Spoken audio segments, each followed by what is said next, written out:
Assalamualaikum warahmatullahi wabarakatuh. Apa kabar pemirsa PKTV dimanapun Anda berada? Kita berjumpa kembali dari program PKTV Talk.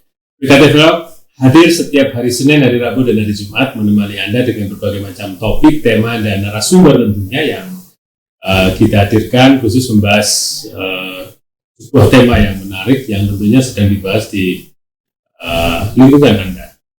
Saya sapa dulu, apa kabar Anda yang ada di Samarinda? Semoga Anda bersama keluarga tetap bahagia, sehat selalu ya. Di pemirsa yang ada di Tenggarong dan Kutai Timur. Sekarang sudah tidak, kemarin panas ya suhunya, sekarang sudah mulai agak mendung-mendung ya. Semoga mendungnya itu tidak seperti Samarinda yang kalau hujan, nah ini repot nih, keluar pasti sudah tergenang gitu ya. Semoga kita cuacanya tetap nyaman gitu ya, sehingga tidak berdampak pada meluapnya air yang akhirnya mengganggu kota kita ini. Nah, pemirsa PKTV, kita kali ini sudah mengundang beberapa narasumber yang luar biasa. Sekaligus saya juga akan memperkenalkan ya, karena jarang-jarang ya beliau-beliau ini hadir. Mungkin kalau di luar di liputan Warta Khatulistiwa atau liputan berita sering mungkin di luar, tapi di dalam dialog kita ingin selalu sebenarnya yang ingin membahas tentang tema yang nanti kita angkat. Namun untuk pertama kita akan mencoba mengangkat tema mengenal BNN lebih dekat dalam rangka ya HANI 2023, yaitu Hari Anti Narkotika Internasional yang jatuh pada bulan Juni ini. Nah, ini tepat sekali. Anda juga mengingatkan juga kepada Anda, biasanya yang di sekolah ini banyak kegiatan ya dalam rangka Hari Anti Narkotika ini. Nah, sekaligus mengingatkan Anda semua bahwa bulan ini mungkin beberapa instan saja ya, mungkin beberapa kantor sedang memperingati tentunya yang berhubungan erat dengan narkotika. Nah, saya langsung memperkenalkan, sebelah kiri saya ada Bapak Luliana Ramdhani. Selamat siang, Pak. Selamat siang. Terima kasih sudah ada di studio. Ya. Bapak Luliana ini adalah Kepala BNNK Kota Bontang. BNNK ya? BNNK, betul. Badan Narkotika Nasional Kota Bontang. Iya. Selamat datang Pak Luliana. Ya. Sebelah beliau adalah Ketua Tim Rehabilitasi, betul ya? Ada Mas Muhammad Nurfan Tandayu, betul? Ya. Terima kasih sudah ada di studio kami. Sampingnya adalah yang paling cantik, Ketua Tim Pencegahan. Ya, betul ya Mbak ya? Pencegahan dan pemberdayaan masyarakat, Ibu Cokorda Istri Sinta. Betul. Semoga benar, karena nanti titelnya bisa Anda baca di bawahnya. Beliau bertiga sesuai dengan kapasitasnya masing-masing. Nanti kalau Pak Kepala BNNK ini semuanya bisa menjawab. Nanti kalau yang untuk rehabilitasi kepada beliau Mas Muhammad Nurfan, dan pencegahan dan pemberdayaan masyarakat kepada Pak Cokorda. Saya ingin ke Pak Kepala BNN dulu, Pak. Ya. Apa kabar nih di lingkungan kantor sekarang ya? Sudah mungkin lama masyarakat atau pemirsa PKTV ingin tahu apa yang saat ini dilakukan setelah mungkin beberapa mengawali tahun 2023 ya. Sudah berjalan setengah bulan. Bagaimana kondisi Bontang dan kira-kira apa saat ini yang sedang menjadi fokus kerjaannya? Silakan Pak. Ya, terima kasih Pak Teguh. Ya. Alhamdulillah saya baru masuk ke Bontang ini bulan Mei, Pak. Oh, berarti hanya baru 2 bulan? Baru 1 bulan, baru 1 bulan. Dari 1 bulan saya tanggal 2 Mei baru dilantik di sini. Yang alhamdulillah Bontang ini yang pertama saya rasakan adalah cuaca. Karena mungkin lagi panas-panas ya. Iya. Cuacanya panas Pak. Cuacanya panas. Sebelumnya di mana Pak? Sebelumnya saya di Bandung, Pak. Pemirsa dibangun dikenal dingin. Sampai di sini panas. Ya, keringetan. Jadi panas. Silakan. Ya. Setelah itu alhamdulillah setelah di sini kami memiliki tim dari Bontang ini lumayan banyak, enggak juga sedikit. Oh, cukup ya? Cukup ya. Dan mulai BNN ini, ternyata BNN Kota Bontang ini sejak tahun 2018. Oh ya. 18. Jadi saya ini yang ketiga ya pada sini ya. Yang ketiga menjadi kepala BNK Bontang. 2015 ya? Ya, dari 2018. Dan alhamdulillah berjalan 1 bulan sudah ada beberapa hal yang kita sudah lakukan. Dari pertama yang saya lakukan adalah dari pemberantasan, Pak. Dibantu oleh Provinsi Jawa Barat. Ada menangkap 2 orang. Setelah Bapak menjabat itu? Ya, setelah menjabat ini 1 minggu ya. 1 minggu ya, 1 minggu saya menjabat itu mendapat penyalahguna dan pengedar yang kita lakukan tindak pidana. Setelah dari situ masuk lagi kita ke ASN, Pak. Oh iya. Ini lagi ya, lagi hangat-hangatnya ya, ASN. Nah, itu dari ASN kita dapatkan penyalahguna. Yang coba kita bantu untuk rehabilitasi. Karena apa? ASN ini harus bersih. Ya. Dari narkoba karena dia adalah melayani masyarakat. Nah, sehingga kita kerjasama dengan wali kota dan ibu wali kota dan seluruh stakeholder di sini, bagaimana minimal ASN ini bisa bersih dulu baru kita bermain ke rakyatnya. Nah, seperti itu.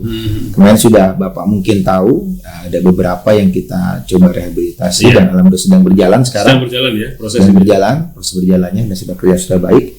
Dan Pak Wali Kota juga berpesan tetap lakukan pencegahan dan pemberantasan. Tapi kita lebih fokusnya di pencegahan, Pak. Pencegahan agar tidak karena kalau mau panjang lagi nih, Pak, bahwa prevalensinya itu 1,95% penyalahguna narkoba di Indonesia. Se-Indonesia. Berarti masih tahun ini ya? Iya, tahun 2021. 1,95. Ya, naik dari 1,8 menjadi 1,95. Dari 3.900 menjadi 4 juta sekian. Nah, yang kita lakukan adalah masih ada 98% yang sehat. Tanggap sehat. Nah, pencegahan kita harus kita lakukan. Sebab itu kita masuk ke semua lini. Unsur-unsur lain pentahelik, Pak. Oh iya. Iya, pentahelik ABCGM, Pak.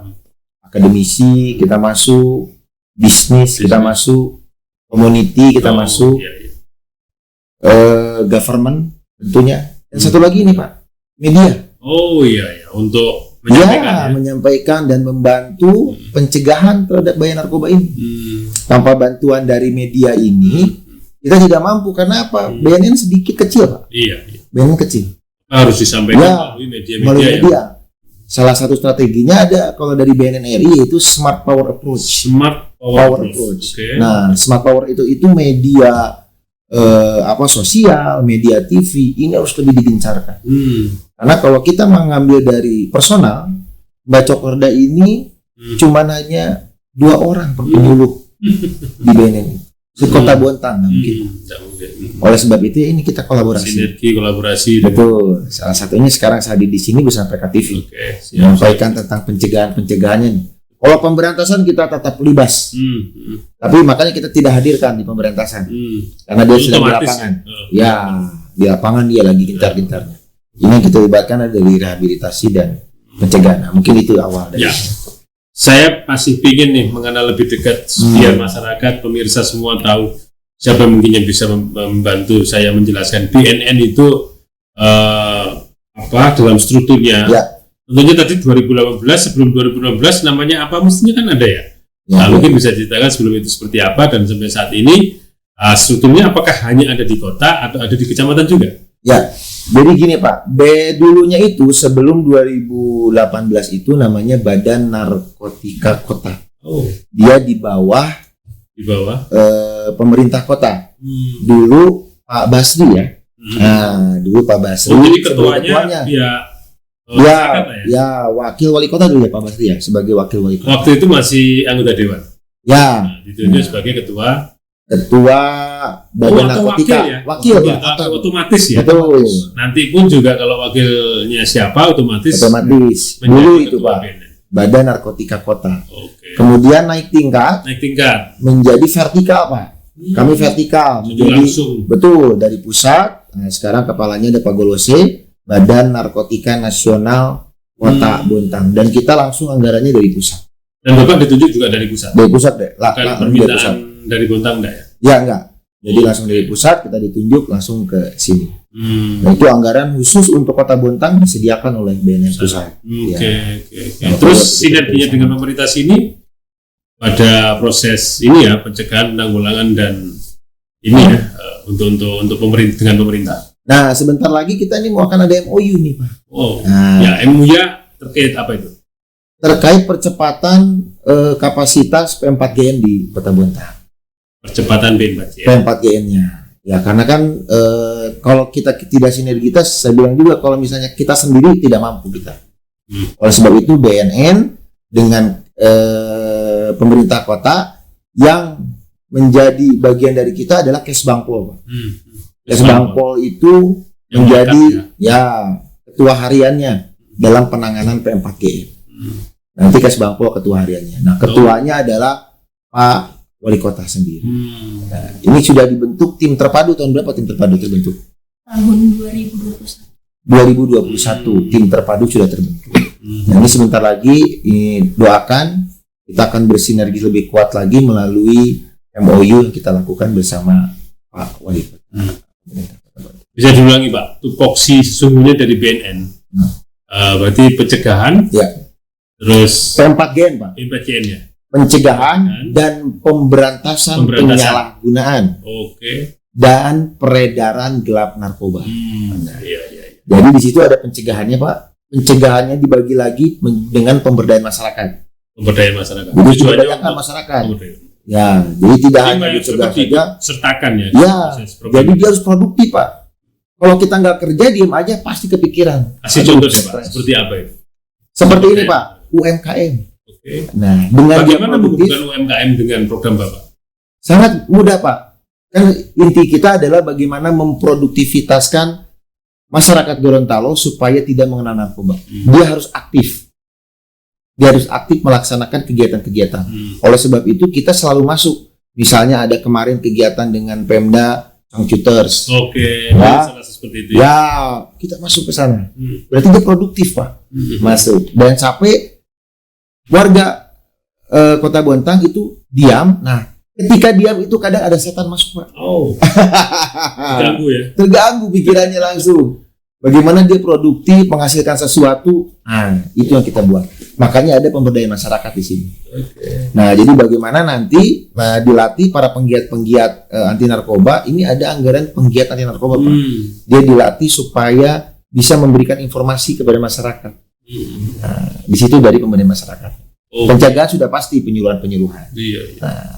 Nah, sisanya di rehabilitasi. Oke, saya ke Bu Cokorda dulu. Iya. Kayaknya cocok nih. Apa yang sudah dilakukan di Bontang terkait pencegahan dan pemberdayaan masyarakat? Pencegahan dulu deh, baru nanti pemberdayaan masyarakat seperti apa gitu. Silakan. Ini dari 2019. Iya. Dari selama ini. Selama di sini. Iya. Kalau untuk pencegahan sendiri kita dari 2019 sampai sekarang masih membentuk relawan dan penggiat. Relawan ya. Relawan dan penggiat. Ya. Di pencegahan namanya relawan, kalau di pemberdayaan masyarakat namanya penggiat anti narkoba. Untuk relawan, syarat-syaratnya atau seperti apa teknis di lapangan? Untuk relawan itu dulunya kita latih melalui asistensi. Rekrutmennya seperti apa? Itu di Kelurahan Bersina. Pada saat itu di Kelurahan Loktuan. Oh, ada titik-titik tertentu ya? Iya, betul. Karena kan Kelurahan Loktuan termasuk ya tadi yang tadi Bapak tanya masalah wilayah rawan ya. Oke. Karena wilayahnya rawan, di desa rawan dan kita lakukan asistensi tahun 2020 di sana. Jadi malah dilakukan di wilayah rawan itu ya? Iya, betul. Itu yang diserang ya istilahnya ya? Iya. Melibatkan masyarakat. Dan OPD di kelurahan. Iya, dan perangkat kelurahan. Itu yang disebut relawan tadi ya? Iya, betul. Kalau penggiat dia lebih spesifik karena usianya harus di atas 17 tahun, lalu juga dia harus bisa menyuluh, menjadi fasilitator, terus juga menjadi penggerak masyarakat untuk ikut bergabung bersama mereka menjadi satgas-satgas anti narkoba, lalu juga menjadi agen pelaporan juga ketika ada sepertinya ada aktivitas mencurigakan tentang penyalahgunaan dan peredaran gelap narkoba, memfasilitasi juga untuk orang yang mau rehabilitasi. Kan mungkin masih banyak yang awam ya tentang bagaimana sih alur untuk rehabilitasi. Nah, itu beberapa tugas-tugas dari penggiat maupun Penggiat. satgas. Ya. Jadi satgas sama penggiat ini berbeda ya? orang. Betty sih, beda Hampir. tipis. Tipis. Iya. Untuk tugasnya Betty, tapi untuk relawan ini sebenarnya dari segi usia masih bisa dipegang oleh remaja, karena dia tugasnya agent of change di lingkungan terkecilnya dulu, misalnya di sekolah, terus misalnya yang kemarin di Kelurahan Oktuan. Setelah mereka jadi klub itu diberi pelatihan. Melalui Bimbingan asistensi itu ya. Kalau sekarang kita membentuk remaja teman sebaya namanya. Oh ada baru. Iya, ini sudah basic Remaja juga. teman sebaya. Iya betul. Definisinya seperti apa? Itu adalah remaja-remaja yang kita latih selama 5 kali pertemuan. Lalu kita berikan pembekalan mereka bukan hanya tentang narkoba, tapi tentang juga mengenali diri, tentang gender, lalu juga tentang penerimaan diri. Pokoknya dari segi psikologis juga kita berikan pengetahuan tentang ketahanan keluarganya. Lalu juga diharapkan mereka bisa menjadi agen-agen perubahan di lingkungannya. Karena perolehan narkotika pertama kali itu dari teman sebaya sebagian besar. Nah, jadi bagaimana mereka bisa mengimbangi dari yang hal negatif itu di lingkungan mereka. Mereka statusnya lepas atau terikat dengan BNN? Terikat, sampai sekarang masih kita libatkan kegiatan. Gitu ya? Iya. Jadi memang ada orang khusus ya yang kita sebar. dilatih istilahnya. Ya, kita sebarkan form pendaftaran untuk mereka karena kita butuhnya konsisten kan dari mereka dan niat ya. Kalau mereka dipilih kan belum tentu mereka niat ya. Ya, jadi kita berikan, kita tawarkan untuk mereka join sama kita latih 5 kali pertemuan, lalu kita lantik menjadi relawan, lalu mereka juga kita berdayakan untuk membuat program-program kerja setahun ke depan. Mereka juga mempunyai kewajiban atau hak ya melaksanakan program-program yang mereka diskusikan berdasarkan di lapangan kali ya. Terutama kegiatan PMPTN karena diatur juga dalam Undang-Undang 35 di bab peran serta masyarakat, masyarakat juga memiliki tanggung jawab dan hak yang sama dalam pelaksanaan PMPTN. Sebenarnya target mereka apa sih? Target mereka paling enggak sekolahnya mereka itu bersinar. Apa kepanjangan bersinar? Bersih dari narkoba. Jadi nggak ada yang muncul bersinar narkoba. Orang masih berpikirnya bersinar itu terang gitu. Terang, panas. Ternyata ada kepanjangannya. Bukan kampanye juga ya. Nggak apa-apa kan ini memang program kan. Program sudah dibentuk dan memang kepanjangannya memang sesuai gitu kan ya. Nah, mau jadi itu? Jadi relawan? Saya harus. Pemberdayaan masyarakat harus berdaya kan. Saya kalau enggak. Saya lagi nanti saya lanjutkan Mas Nurfan ya. Mas Nurfan aja saya panggil. Mas Nurfan dalam rehabilitasi kan kita tahu di Bontang ini nggak ada ya. Mungkin bisa dijelaskan jobnya di sini seperti apa dan kira-kira keterlibatan masyarakat dalam bidangnya Mas Nurfan itu seperti apa? Oke. Jadi sebelumnya saya jelaskan dulu pada Undang-Undang 35 tahun 2009 pada bab 11 bagian ke-1 di bagian pencegahan dan pemberantasan itu dari pasal 64 sampai 72 itu adalah pasal-pasal tentang kelahiran BNN, tupoksi BNN, status BNN dan lain-lainnya. Jadi merujuk ke pasal 70 huruf D sebenarnya bidang rehabilitasi di BNN itu fungsi utamanya adalah meningkatkan fasilitas dan meningkatkan kualitas SDM serta sarana prasarana di rehabilitasi yang ada di Indonesia. Jadi sebenarnya secara undang-undang kewenangan rehabilitasi itu ada di 2 kementerian, Kementerian Sosial dan Kementerian Kesehatan. Jadi sebenarnya BNN fungsinya adalah monitoring, evaluasi, supervisi. Sebenarnya seperti itu. Jadi tapi dalam pelaksanaannya ternyata dari Kemenkes dan Kemensos kan sudah terlalu banyak yang ditangani. Akhirnya BNN juga membangun sebuah UPT. Dulu diawali di Balai Besar Rehabilitasi yang ada di Lido, kemudian disebarluaskan ke daerah-daerah menjadi dalam bentuk klinik pratama, dan klinik pratama kami pun izinnya dari Dinas Kesehatan. Artinya untuk bidang rehabilitasi sendiri klinik punya struktur sendiri tapi tetap di bawah BNN kota atau BNN provinsinya. Nah, kemudian tugas kami sebenarnya kurang lebih bukan hanya menjalankan fungsi rehabilitasi tetapi juga menjalankan pemberdayaan masyarakat dalam pertama memahami rehabilitasi itu apa, kedua mampu melaksanakan fungsi rehabilitasi di tengah masyarakat, ketiga mampu menjadi orang-orang yang mampu melaksanakan P4GN dalam bidang rehabilitasi di tengah masyarakatnya itu sendiri. Nah, jadi untuk klinik sendiri tugasnya udah pasti kita bisa menangani untuk rawat jalan, kemudian ada juga untuk pembuatan surat pemeriksaan hasil narkotika di kita bisa Nah, kemudian di dalam masyarakatnya kita melatih masyarakat untuk menjadi agen pemulihan. Nama programnya intervensi berbasis masyarakat. Produknya namanya agen pemulihan. Di Bontang sudah ada 5 kelurahan yang kita latih. 5 itu sudah ada ininya. Agennya sudah ada. Sudah ada agennya. Nah, jadi kalau agennya sudah ada, korbannya sudah banyak. Karena tidak mungkin namanya korban atau macam-macam, Pak. Korban ada penyalahguna, ada korban, penyalahguna. Jadi sudah ada. Kalau nggak ada penyalahgunanya nggak ada agennya, Pak. Jadi kita latih itu, kita bekali beberapa pengetahuan bagaimana mereka melakukan screening, penjangkauan, sosialisasi di tengah masyarakat. Karena kita percaya sehebat dan sepintar apapun petugas, ketika kami turun dalam satu sistem subculture budaya, ketika kita tidak masuk dan mampu menguasai budaya tersebut, apapun yang kita omongkan mungkin mereka iya-iya aja, Pak. Tapi hatinya kan mentul nih. Berbeda ketika memang dari orang yang sudah mengerti budaya, tidak sok tahu datang terus bicara tidak mengenal lah. Makanya yang ditunjuk di IBM itu adalah tokoh agamanya, tokoh adatnya, tokoh pemudanya. Ya, itu yang ditunjuk. Jadi bukan dari kami. Makanya kadang kalau IBM waktu kami ngisi materi, saya selalu bilang sepintar apapun kami nggak akan mampu berhasil masuk ke sana. Lebih berkualitas pendekatannya ketika agen pemulihan adalah tokoh adatnya atau tokoh pemulihan. Dianggap teori saja, itu teori saja. Betul. Tapi kalau orang dalam yang ngomong, betul. Nanti kalau mereka sudah oke, sudah masuk, memang kategorinya memang harus ditangani sama BNN, nanti agen pemulihan tadi sebagai perantaranya, seperti itu. Jadi itu yang kita laksanakan selama ini di BNN Kota Bontang. Kalau sudah menginjak masa rehabilitasi yang lebih serius, itu penanganannya di mana? Nah, nanti kita assessment, bisa rawat jalan di kita, tapi kalau memang harus benar-benar serius, biasanya kita rujuk ke rawat inap. Rawat inap itu ada berbagai macam model. Di Bontang ada? Di Bontang saat ini dulu ada, Pak, namanya Laras, tapi sekarang domisilinya pindah ke Samarinda juga kayaknya. Untuk yang dari BNN itu ada di Balai Rehabilitasi Tanah Merah. Kebetulan BNN untuk UPT rawat inapnya punya 6 di seluruh Indonesia. Kaltim beruntung kita punya Tanah Merah, tidak perlu jauh-jauh keluar pulau. Kemudian ada beberapa rehab swasta di bawah Kementerian Sosial.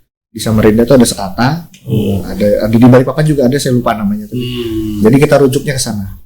Mas Nurfan, kalau melihat Bontang dengan kondisi jumlah penduduk yang seperti ini, dengan kasus yang mungkin bisa mengukur sendiri, kira-kira perlu nggak di Bontang ada tempat rehabilitasi? Sangat perlu.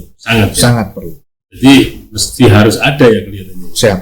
Kenapa seperti itu? Karena menurut saya kita di lapangan melihat langsung, Pak. Di lapangan melihat langsung, kita melakukan pendataan, melakukan penjangkauan, sosialisasi. Bontang kota kecil, tapi narkoba itu hampir sudah menjadi gaya hidup. Jadi orang pakai narkoba itu bukan lagi aib, bukan lagi apa. Mereka beranggapan narkoba ini sama kayak rokok, Pak. Patut dicoba, padahal itu kan salah ya. Ada juga yang beralasan untuk pekerjaan, ada juga yang beralasan untuk kesehatan dan lain-lain lah. Ya, walaupun kita bisa menjelaskan secara logika, tapi kan orang-orang dalam fase prekontemplasi seperti mereka tidak akan bisa menerima. Artinya dibuat lebih baik. Kalau enggak sayang kan gitu. Sayang. Karena potensinya betul. Dan kalau bisa memang milik dari pemerintah Kota Bontang sendiri. Iya. Ya semoga pemirsa bisa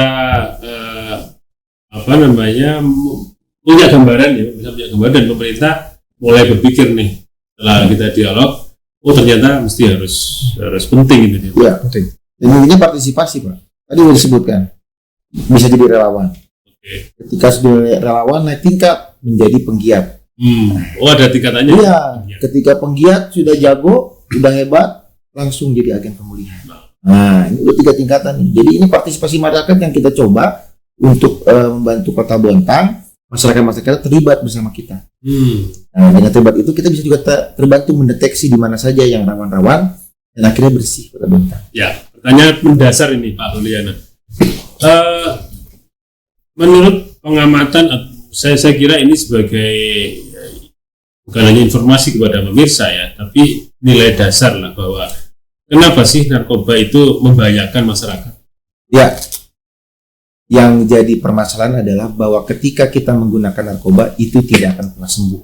Tidak akan pernah sembuh. Disebutnya pulih. Karena dengan kita menggunakan narkoba itu arahnya ke otak. Ketika dia masuk otak, satu syarat jeprut, Pak, putus, itu nggak bisa kembali lagi, Pak. Jadi ranahnya pasti ke rumah sakit jiwa. Itu kan pribadi. Ya. Dampak yang mungkin sangat parah itu di hadapan masyarakat apa? Penjajahan, Pak. Sekarang Bapak ini diserang sama narkoba, orang lain masuk, Pak, habis, Pak, Indonesia. Kota Bontang juga seperti itu. Kalau misalnya Kota Bontang ini tidak kuat, otaknya tidak bagus, intelijensinya tidak bagus, itu pasti akan masuk orang-orang lain yang untuk menguasai Bontang. Nah, ini kan kita menjaga generasi muda kita untuk baik, untuk bagus di masa depannya. Ini untuk masa depan, Pak. Untuk nanti katanya 2045 dan Indonesia emas. Kalau misalnya kita tidak didik dari sekarang, bahaya, Pak. Makanya BNN ada lagi satu, Pak, yang kita belum bahas ini, ketahanan keluarga. Jadi dari mana? Nah, ketahanan keluarga ini menjadi titik awal permasalahan kita ini. Karena apa? Awal dari semua permasalahan ada di keluarga. Nah, anak-anak yang harus memberikan informasi, menyampaikan informasi itu dari keluarganya dulu. Kalau keluarga sudah sehat, insya Allah lingkungan kan bagus. Banyak kejadian sekarang. Ada beberapa kejadian masalah anak-anak kita yang adabnya kurang baik. Ya, itu apa pola asuh? Yang tiba-tiba anaknya menjadi bandar narkoba. Masalah keluarga. Yang lebih parah lagi sekarang, Pak, ada yang namanya narkolema, Pak. Narkoba lewat mata. Apa, Pak? Ini, Pak. Handphone. Sudah banyak kejadian beberapa anak-anak kita terlalu banyak bermain handphone, dia masuk rumah sakit. Nah, ini pola asuh yang harus kita lakukan, kita didik, parenting kepada keluarga semua. Jadi dasarnya memang keluarga. Keluarga. Nah, jadi memang awal-awal kita lihat, wah pemuda nih kita harus kasih informasi. Nggak tahunya pemuda juga ada masalah. Oh, ini keluarga kurang memperhatikan. Bapaknya kerja, ibunya kerja, anaknya sama pembantu. Bagaimana bisa memberikan pendidikan kepada anak-anaknya? Kalau dulu fokus kita, mungkin zamannya Bapak, ketika kita nangis, Pak, Bapak nangis langsung digendong ibu. Digendong ibunya. Digendong Bapak. Sekarang apa, Pak? Kasih handphone, Pak. Diam. Bapak ibunya pegang handphone, Ya. anaknya biar diem kasih handphone. Baik. Nah, itu yang terjadi sekarang. Jadi permasalahan narkoba ini salah satu, Pak. Yang nggak mau dibahas bahwa narkoba ini lebih parah, nggak? Salah satu. Nah, makanya pola-pola ini, makanya kita juga masuk ke keluarga itu dasarnya itu. Bagaimana kita menjamin keluarga kita ini utuh, keluarga kita bahagia, saya yakin kedepannya akan lebih baik. Agamanya dikuatkan, pola asuhnya diperkuat. Oleh sebab itu tahun-tahun sekarang ini lebih banyak parenting. Kalau dulu kita nggak ada parenting ya, Pak? Belum hukum, malah belum hukum. Betul. Karena itu, karena kita sudah, anak-anak kita sudah ada yang masuk, yaitu dari dunia luar, digitalisasi. Tapi kita tidak boleh lepas dari digitalisasi itu. Harus kita hadapi. Ya, kita harus hadapi. Ya, tapi kita harus belajar bagaimana cara meminimalisir pengaruh-pengaruh masuk ke dalam mungkin itu. Ya, Pak Luli, terima kasih. Pemirsa PKTV, cukup menarik apa yang beliau sampaikan. Ada Ibu Cokorda, Pak Nurfan, dan Pak Luli, bahwa beliau mengatakan yang terakhir tadi untuk pemirsa semua bahwa benteng kita itu untuk tidak terpapar lah ya, atau masuk dalam pikiran saja, itu dari keluarga. Bagaimana keluarga itu menjadi benteng awal untuk menghindari masa depan kita ya, anak kita, untuk jauh dari narkoba. Nah, kita nanti akan berbicara bagaimana dampaknya kepada lingkungan dan lain-lain. Kita akan saksikan iklan ini. Setelah itu kita akan kembali di PKTV Talk, masih bersama Dr. Sojono di PKTV Talk.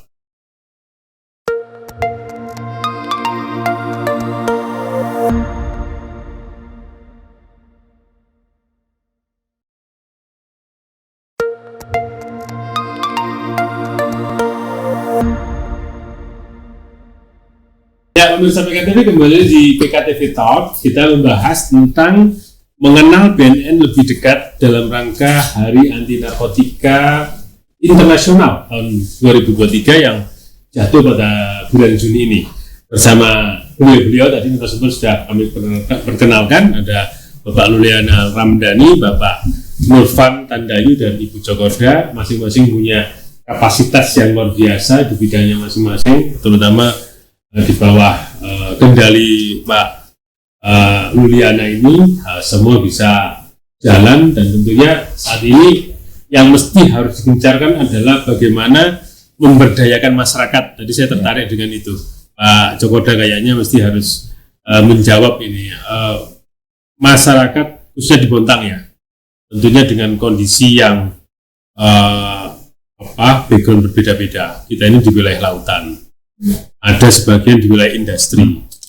Kira-kira menurut Pak Luliana mana yang menjadi fokus atau menjadi mengingat daerah kita kan berbeda-beda ini ya, heterogen dengan berbagai macam pendatang yang banyak. Fokusnya seperti apa Mbak kalau dalam Kota Bontang ini? Ya, Mbak dulu deh, nanti baru ke fokusnya untuk rekrutmen ya. Saat ini fokus kita itu adalah terutama di Kelurahan Bersinar. Berapa kelurahan? Itu sudah punya 8 Mbak. 8 kelurahan. Dari 15 sudah separuh berarti ya? Iya betul. Sejak 2020 ya. Tahun ini ada 2, Kelurahan Bontang Kuala dan Kelurahan Guntung. Ya.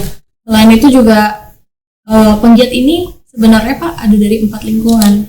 Kalau misalnya mau lebih lengkap seperti yang Bapak jelaskan tadi, Pak Kepala jelaskan tadi, Pentahelix. Kalau dari penggiat itu kita sudah pernah membentuk dari lingkungan swasta, dari lingkungan pendidikan, dari instansi pemerintah maupun dari masyarakat.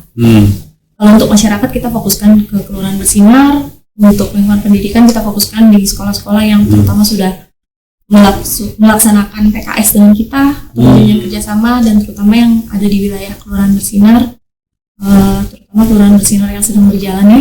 Lalu juga untuk di pemerintah kita ajak Kesbangpol contohnya nggak putus, Dinkes karena berurusan sama Dinkes, terus juga Dinas Pendidikan, dan juga banyak dinas sosial dan disporta dan lain sebagainya. Lalu juga untuk swasta kita ajak perusahaan-perusahaan maupun anak perusahaan. Karena mereka menjadi agen-agen ini ya? Iya, di lingkungan mereka. Di lingkungan mereka masing-masing ya? Ya, nanti tambahkan Pak Luliana. Terus ini Mbak, dalam proses berjalannya program itu, tentunya karena Bapak baru ya, meskipun mesti harus ada catatan dan laporan, sejauh mana sebelum dan sesudah program itu masuk di kelurahan, tingkat keberhasilannya seperti apa? Jadi untuk Kelurahan Bersinar ya? Kelurahan Bersinar Koba.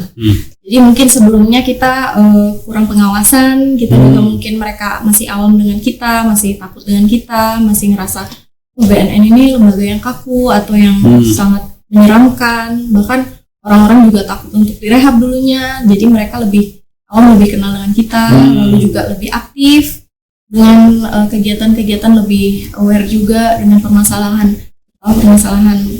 penyalahgunaan narkotika di lingkungannya. Jadi kita membangun awareness lah dari masyarakat dan juga dari pemerintah terutama di kelurahan-kelurahan itu. Dan kita yakin ya, harus optimis situasi itu berhasil ya. Iya. Karena kalau dibandingkan dengan dulu dengan sekarang mungkin nanti akan bisa terjawab gitu ya. Iya. Bahwa tingkat keberhasilannya juga lumayan tinggi kan. Gitu. Kalau kata Pak Kepala, lakukan aja dulu. Mau hasilnya besar atau kecil, yang kita udah berusaha. Benar juga itu. Mas Nurfan, kalau lihat dari yang sudah anggap kita mengatakan 8 kelurahan tadi ya. Kira-kira dari pihak Mas Bidang atau Bidang Mas Nurfan itu kesulitnya seperti apa sih Mas? Atau memang gampang-gampang saja dalam rangka ya anggap pencegahan, termasuk nanti rehabilitasinya, atau seperti apa? Jadi kesulitannya itu terbagi dari 2 sisi Pak ya. 2 sisi, pertama memang dari SDM kami sendiri. Nah, kurang. SDM kami kurang. Terus saya sendiri kan sebenarnya aslinya bukan di rehabilitasi. Jadi secara SK sebenarnya saya di pemberantasan. Cuma dari pimpinan mempercayakan saya untuk karena memang ada pengalaman di bidang itu. Terus belum juga banyak dari personil kita yang menguasai budaya dan wilayah. Makanya harus kerjasama dengan lokal tadi ya. Siap. Kemudian untuk kendala di luarnya, sudah pasti alasan klise kita selalu apapun instansinya pasti anggaran, pasti. Karena kita tidak mungkin bergerak tanpa peluru. Kita tidak mungkin memberdayakan masyarakat hanya dengan ucapan terima kasih. Karena kalau kita melatih masyarakat kemudian kita hanya makasih ya, itu nggak bisa dipakai buat beli beras Pak, kata mereka begitu. Lewat gitu aja ya. Betul. Itu. Terus kemudian tingkat penerimaan masyarakat juga udah mulai membaik sih, saat ini udah mulai membaik. Tapi awal-awal kita bergerak cukup terasa Pak. Artinya memang kayaknya shock culture. Tiba-tiba kita datang masuk, ada edukasi masif, kita tiap hari datang ke sana. Apalagi bawa nama narkoba gitu kayak masyarakat sudah menyeramkan sekali. Betul. Gitu. Untungnya personil saya di rehabilitasi itu perempuan semua Pak. Jadi agak sedikit feminin soft lah masuknya. Nah, jadi seperti itu. Jadi kendala terbesarnya itu SDM, anggaran, sarana prasarana seperti itu. Terus sekarang yang dilakukan karena ada kendala tadi, terus seperti apa di lapangan saat ini? Untuk saat ini kita berkolaborasi. Kita berkolaborasi dengan beberapa dinas, kemudian berkolaborasi juga dengan beberapa ormas, berkolaborasi juga dengan beberapa kelompok-kelompok masyarakat seperti mungkin himpunan bukan himpunan apa sih namanya, kayak kumpulan barista gitu atau anak-anak musik. Kita berkolaborasinya dengan itu, lebih ke organisasi pemuda lah, organisasi pemuda seperti itu. Sebenarnya kalau bicara narkoba ini mesti ke anak muda atau umur tertentu yang kita target kita ini? Kita lihat dari yang paling rawan, Pak. Yang rawannya. Tahun 2021 yang tadi bilang prevalensi itu Pak, yang rawan itu adalah dari sisi kelamin adalah yang paling banyak perempuan. Perempuan paling banyak. Kemudian dari sisi umur itu umur dari 14 sampai umur 25 tahun. Yang kedua. Kemudian dari sisi pekerjaan yang paling banyak adalah ibu rumah tangga. Nah, ibu-ibu ya. Ibu-ibu. Makanya kenapa saya lebih ke fokus juga ke ibu-ibu, supaya misalnya ibu-ibu lebih disayang sama suami. Bisa disampaikan nggak sedikit Pak, kenapa perempuan yang tadi ya, terus kenapa juga ibu-ibu ya, umurnya di atas sekian sampai sekian tadi? Ya, ini analisa aja. Analisa saja. Tahun 2021 itu masih COVID Pak. Oh. Ya Pak ya, masih COVID. Kita lihat dan suasananya masih COVID. Dan 2021 itu semua keluarga tinggal di rumah. Yang pekerja jadi work from home. Ya. Dan dalam satu keluarga Pak, jarang sekali orang yang ketemu 24 jam. Biasanya jam 8 udah berangkat nih para suami. Nih, para suami udah berangkat, ibunya beres-beres yang lain. Apa ya? Nah, kemudian saat itu semua keluarga di dalam. Karakter yang biasanya udah keluar tiba-tiba misalnya bapaknya diam di rumah cuma ongkang-ongkang kaki. Minta bisa nasi goreng. Kopi. Nah, itu kan tambahan-tambahan. Nah, mungkin dari sisi stres seperti itu akhirnya dia bisa melakukan hal-hal yang itu dari satu sisi, Pak. Nah, sisi lain juga yaitu dari semuanya tinggal di rumah, terus tidak ada kegiatan, akhirnya dia mencari obat-obat yang untuk menenangkan diri. Bisa jadi. Stres segala macam. Pelampiasan. Ya, apalagi ada orang tua atau misalnya bapak-bapaknya yang pencari nafkah di nonaktifkan. Oh, karena waktu itu memang ini ya? Ya, gencar sekali untuk PHK. Goyang-goyang. Dan memang Tuhan menolakkan lagi kan ya. Nah, itu. Kembali ke nol lagi. Ayo, kembali lagi kumpul bersama keluarga. Kalau kita lihat manfaatnya baru terasa ya. Baru terasa. Dulu kayak kiamat aja dulu. Mungkin pikirannya. Ya, Pak.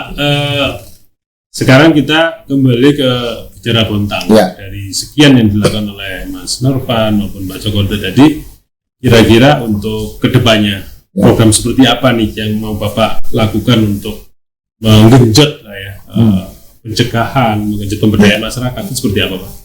Sudah tadi kita bahas lalu, kita harus kolaborasi dan sinergitas, Pak. Kolaborasi dan sinergitas. Ya. Kita lakukan seoptimal mungkin untuk bergerak dan turun langsung kepada masyarakat. Kita harus jemput bola. Gak bisa kita karena BNN, wah instansi keker, orang yang datang ke kita, nggak bisa. Sekarang masyarakat kita harus datang. Kita harus menyapa masyarakat, kemudian kita harus datang dekat dengan masyarakat. Ketika masyarakat tahu dan BNN itu tidak menakutkan. Tidak menakutkan. Ya, BNN itu tidak hanya menangkap, tapi BNN itu bisa mencegah, memberikan informasi. Bapak bisa lihat nanti di TikTok kita, di Instagram kita, itu udah soft, lebih bersahabat. Sebab itu ketika masuk BNN itu lebih ini lagi, lebih soft lagi dengan kita. Nah itu yang kita lakukan sekarang, sinergitas dan segala macamnya, dan mencoba untuk itu memudahkan kita, meringankan kita dalam memberikan informasi pada masyarakat. Salah satunya hari ini dengan media ini. Bagaimana media bisa memberikan informasi pada masyarakat terkait permasalahan narkoba di Kota Bantar. Dan ini kalau di Bontang ini saya agak shock juga sih sedikit. Karena waktu dulu di Bandung paling saya dapatnya itu dia peminum tramadol, obat-obat biasa. Sekali saya datang ke sini 1 minggu, waduh sabu.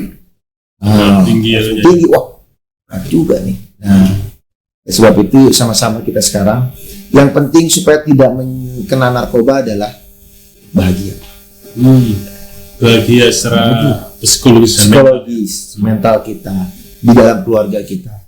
Kalau bisa keluarga itu udah bahagia, di lingkungan kerja itu udah bahagia, insya Allah narkoba nggak akan masuk ke diri kita. Ya. Saya ingin nanya ke Mbak Jokode nih, Mbak juga mungkin pada saat melakukan sosialisasi maupun pemberdayaan ke masyarakat itu tips apa sih Mbak yang mungkin bisa Mbak sampaikan ke masyarakat agar mereka tadi terhindar dari penyalahgunaan narkoba ini? Sosialisasi ya Pak. Sebelumnya kita harus tahu audiensnya siapa. Lalu kita buatkan kira-kira materi yang cocok untuk mereka apa. Lalu yang ketiga kita upayakan adalah mereka dapat menerima tanpa ngerasa digurui atau ditakutin. Karena masyarakat nggak mau ya kalau diguruin ya. Terkadang malah remaja kalau kita takut-takutin malah makin penasaran kan. Jadi maunya nyoba. Iya, kayak film horor, makin serem makin dicari gitu kan. Iya, jadi ya upayanya sosialisasi sih selama ini lebih ke mengedukasi sih, memberi pencerahan lah, enlightenment, ketimbang kita menggurui atau menakut-nakutin mereka. Dan sekarang kita juga sudah bekerja sama dengan PKK ya. Jadi PKK ya, ibu-ibu. Jadi di BNN RI sudah melaksanakan MOU, di daerah sudah melaksanakan perjanjian kerjasama dengan PKK. Karena ibu-ibu PKK itu salah satu sumber komunikator yang sangat hebat. Ya kan? Kalau misalnya bapak-bapak mungkin pulang ke rumah bukannya mendiskreditkan bapak-bapak ya, mungkin sampai rumah ya gitu-gitu aja gitu kan. Kalau ibu-ibu pasti dia minimal dia bergibah lah sama tetangganya gitu kan. Jadi lebih mudah mereka untuk komunikasi. Jadi ya lebih memberikan mereka edukasi dan pencerahan yang semenarik mungkin. Iya. Dan itu sudah berjalan ya? Sudah berjalan. Karena kalau misalnya kita cuma bawain ini pasal ini mungkin mereka bosan. Ya, jadi kita lebih ke arah bagaimana mereka harus memilih pergaulan yang baik, bagaimana juga di keluarganya seperti ketahanan keluarga itu, lalu proses rehab apa alurnya, dan rehab ngapain aja. Terus selama ini kan orang rehab gitu. Atau BNN kalau nangkep pasti rehab, padahal kan belum tentu, yang mungkin orang-orang belum tahu. Jadi ini mau saya tanyakan Mas Nurfan ini. Orang kan kadang-kadang memang malu ya kalau mau rehab atau ketahuan gitu ya. Aib. Itu caranya seperti apa dan prosedurnya seperti apa sih Mas? Orang akhirnya biar tidak banyak orang yang tahu tapi di BNN membuka diri gitu. Seperti apa? Selama ini udah ada peningkatan drastis Pak. Dari 2020 sampai ke sini permohonan rehab secara sukarela itu banyak ya. Banyak sekali, udah meningkatnya luar biasa. Artinya ada bantuan dari P2M juga mampu memberikan penjelasan kepada masyarakat bahwa ketika memang melaporkan diri maka tidak akan dipidanakan.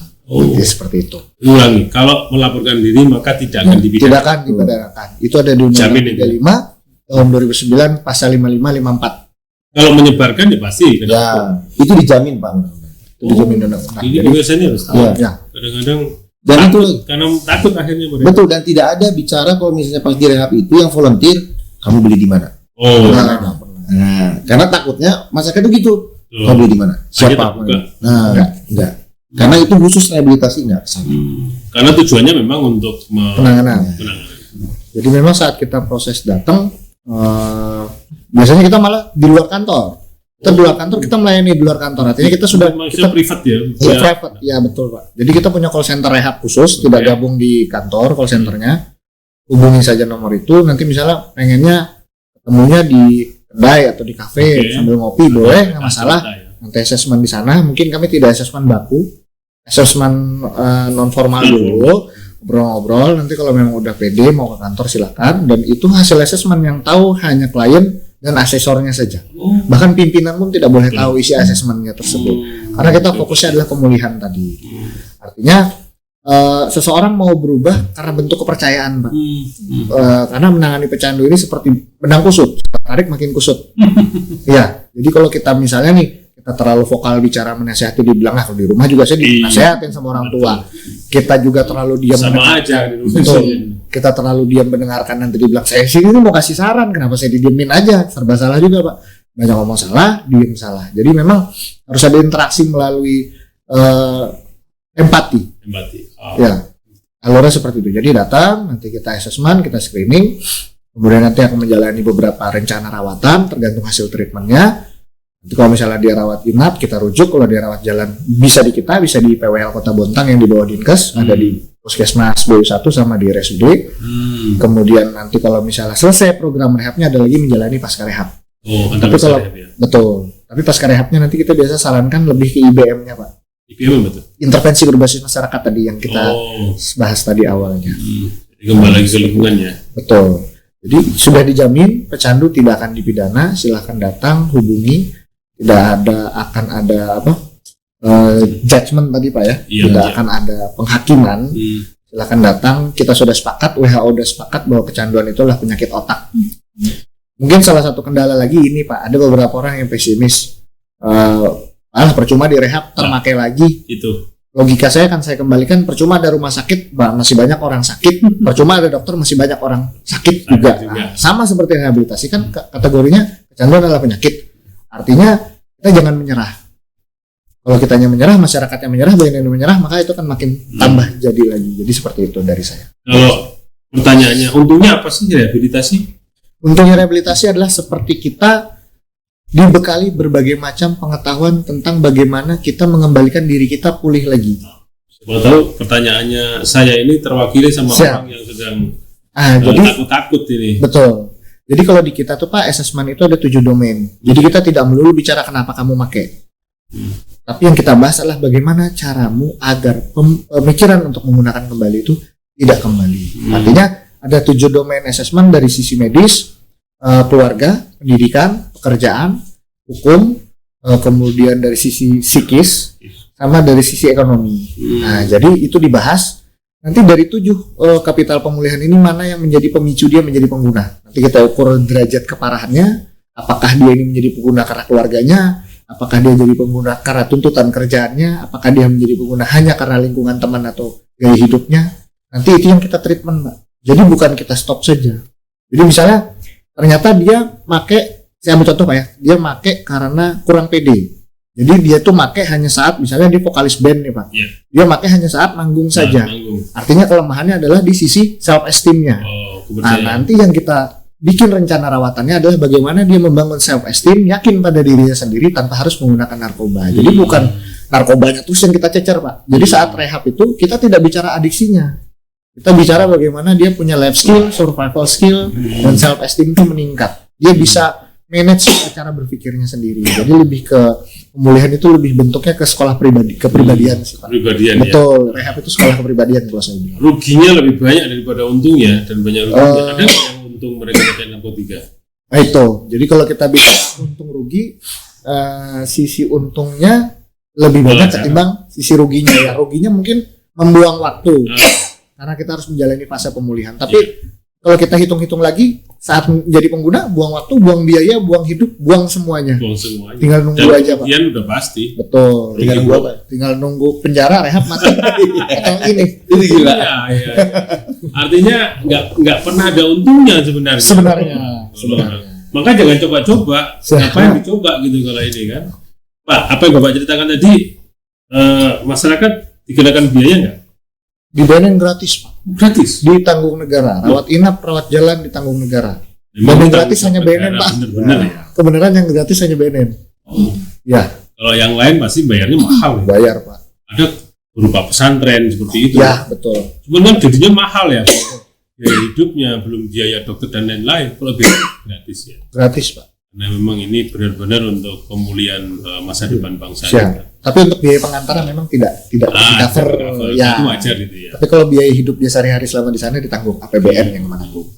Saya tidak menyarankan Anda, tapi Anda yang terganggu mohon langsung ke sini. Karena ada yang selalu seram ini terus akhirnya malah menunggu ke dalam yang Kejemput.